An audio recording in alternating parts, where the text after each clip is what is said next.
Thanks for staying with us. Now, a number of communities experienced power outages during the rains last night. Parts of Accra, Eastern and Ashanti regions were left in darkness for many hours before power was restored. We've been asking the state-owned power distributor, the Electricity Company of Ghana, reasons for the outage. Here's what they have to say. Here's a major rainstorm, and the storm uprooted trees and billboards, and they fell on our distribution lines. It fell on our network, and it brought down created the outages. We have pictures to prove. We've gone round, and as we speak, we know. According to our records, we have about 20 major areas that are off. I can make mention of Sawam. We have Pantang, University Farms, Ashoman. They are all off, but I can assure we are working on it because we are aware of the outages. We are working, our engineers will rectify the fault and then restore power as soon as possible. How soon are these areas expected to get power?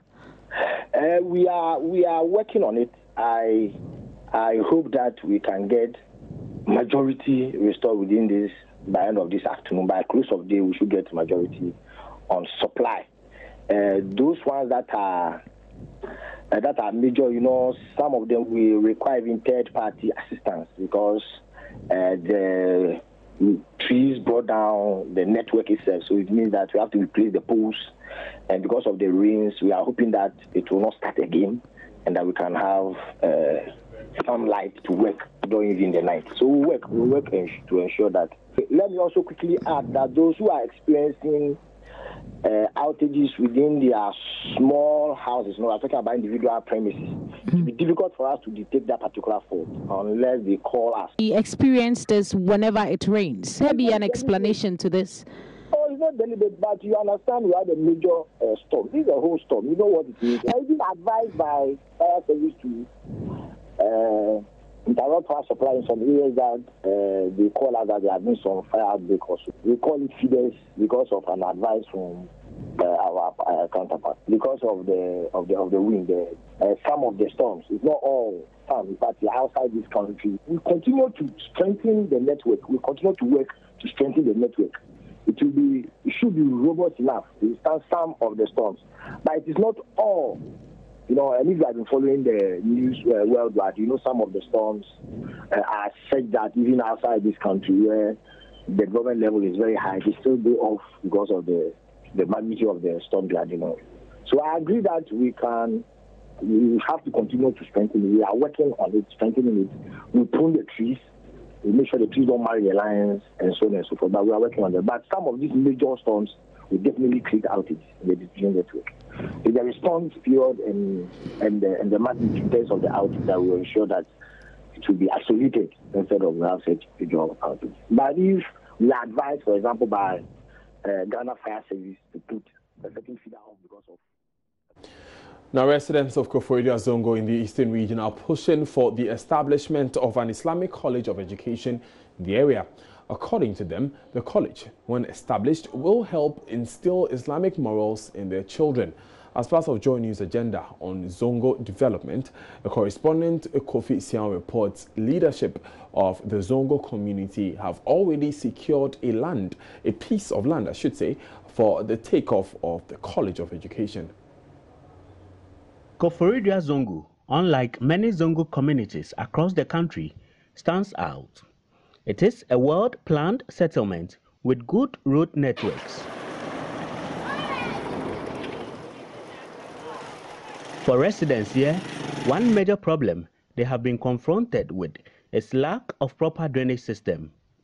The situation has been the cause of perennial flooding in some areas. As for our rooms, it enters. That is the main reason why we ourselves, we did all this thing because of the rain. It does enter in our room, so we want them to come and help us. When the gutter is full, it's coming to the house. Sometimes we can't even sleep in the room, so we have to move our things outside until the wind finishes raining. I caught up with Abu Moro, who sells a herbal tea, popularly known as attire. While I took a sip, Abu tells me the only way to solve the perennial flooding is for government to construct bigger drains and occasionally dredge existing ones. All the trees and the middle of the stream, you see. So now always if the river comes, now it passed this way. It passed this way behind this house, then it entered the house on the road. So right now here is the main problem. Before you get the correct stream, unless you uproot all the districts here, straight, that's the problem. Beyond this major challenge, residents see education as a key to unlocking many challenges confronting the Zongo community. Spokesperson for Zongo Chiefs, Alhaji Nuruddin Tala, tells me they want government to absorb the only senior high school in the area. We have one secondary school, SSS, which is Khalid Ibn Wali School, but it's a private school. We like the government to adopt it into government institution. That is very. We learn Arabic there, we learn English also there. It's been there for a long time, but our problem is we want the government to help us adopt it into government institution. The former president Muhammad, when he came here, I even gave the documents to him. He had wanted to let it take off, but very unfortunate. He lost the election. And so even the president, when the president came, we told him the same thing. And last month, when the vice president came, he also took that documents. So that is more important. When that school is adopted, then I think we are a little safe. Beyond this appeal, residents, as part of government Zongo development policy, want a college of education established to reduce the struggle to get qualified teachers to teach Islamic subjects. As part of effort to see the dream come true, the Muslim Mission has secured a 6-acre land situated in the heart of Koforidua Zongo for the project. Hajia Farida is regional women leader. To be precise, Ghana Muslim Mission. I belong to the Ghana Muslim Mission. Now, the Operation Vanguard team has arrested 18 illegal miners along the Ayamfuri-Bibiani Road. The operations were led by the commander of the Operation Vanguard, Colonel Michael Amma AC. That it was involved personnel from Ashanti Central and Eastern Forward Operating Bases, FOB. Mahmoud Mohammed Nuruddin reports. The operation was carried between Thursday, June 15 and June 16, 2018. Among the communities include Ayamfuri, Brofuedru, Abura, Breman, Treposo, Dominase, Tiaso, all in the Upper Dentro West District of the Central Region. The team also extended the operations to illegal mining sites in Seshi, Bibiani, and Riaso Bekwai District of the Western Region. Mining equipment, including water pumping machines, excavators, washing plants, and others, were seized in the process. The arrested suspects and items seized have been handed over to the Atachem police station in Dunkwa Onofen for further investigations. Colonel Michael Amwa AC is the commander of Operation Vanguard.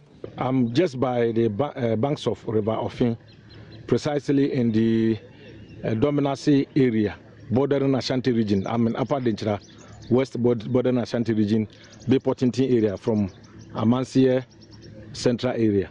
And you can see that the Ofin River is improving due to some of the works that we have done on the river, flushing out the illegal miners, especially those using the champans and the dredging machines. But I want to appeal to all citizens that we, Vanguard alone, cannot achieve the successes and the impact that we are all yearning for. And therefore, I call on all good citizens of Ghana to help us as we drive them away. Areas that we have covered, please make sure that they don't come back. If you see them, inform us, or you yourself can even prevent them on your own from coming there, because if they don't give them access, if they are not given access, they cannot come there and mine. But because of the access that they are given. So I'm appealing to traditional rulers, opinion leaders, assembly members, good citizens of Ghana.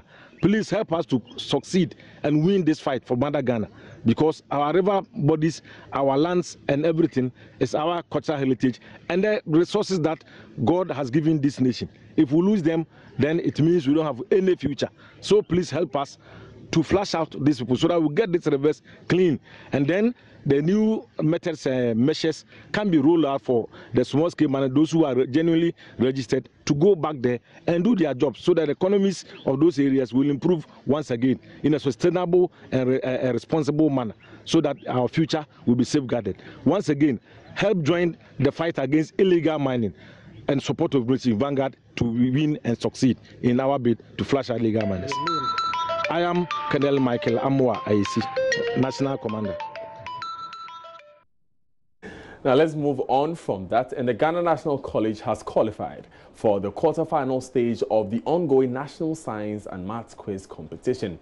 It beat its counterparts Swedru Senior High School and St. Mary's Boys Senior High School's Lolobi with 57 points in this morning's contest. Let's get a sense of how the quiz panned out today. Maxwell Agbagba has more.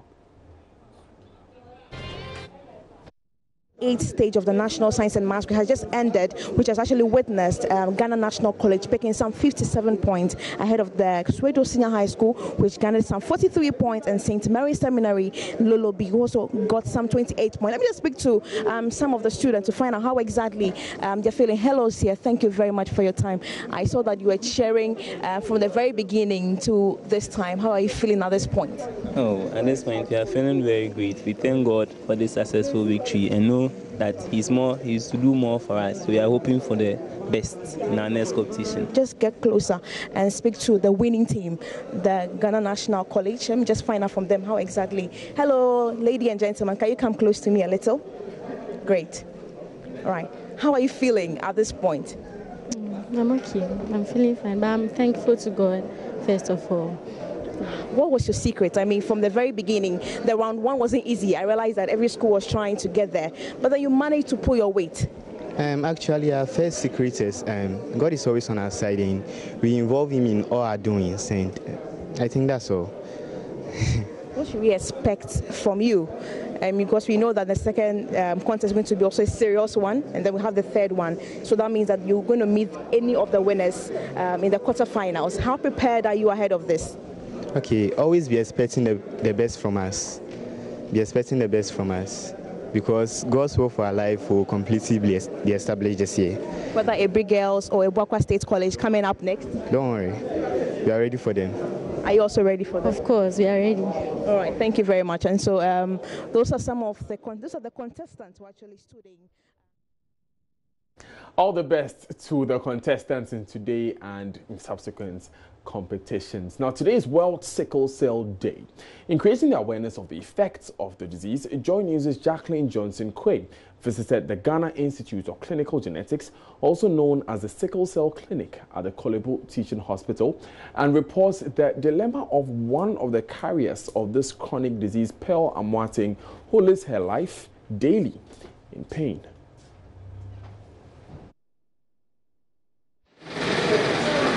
Here at the Sickle Cell Unit of the Kolebu Teaching Hospital, Pearl has just been rushed in. She's having one of the most disturbing moments in the life of most sickle cell carriers, a crisis. She's going through severe pain. People like Pearl live through daily episodes of pain. Well, I discovered I had sickle cell when I was in senior high school, so that's where everything began. When my parents knew, but my mom didn't inform me because apparently that was the reason why my dad had to leave. So I went to a school that was very, very cold in the Eastern region. So the place was very cold, so I was constantly getting crisis. I didn't know what exactly was going on until the doctor asked me to go for a test to check. So after the test came out and I got to know that I had sickle cell anemia. And I didn't know, at that point, I didn't know what was happening. So he took me to a psychologist who counseled me to accept that this is what's happening to me. At school, sickle cell carriers have to deal with a lot of setbacks. Sometimes, when the weakening pain from sickle cell grips their bones, they are unable to concentrate in class. But not everyone in school understands their condition, so they often are tagged as lazy. Without regular checkups at the hospital, she cannot live a normal life like her age mates. So it was quite difficult. My dormitory was on the 3rd floor. There are times people had to carry me to my dormitory. People had to help me wash and fetch water for me. It was difficult. At a point, I wanted to change schools because it was badly affecting my grade. I was in my final year and then I didn't want to leave because I wanted to just finish and then leave the school.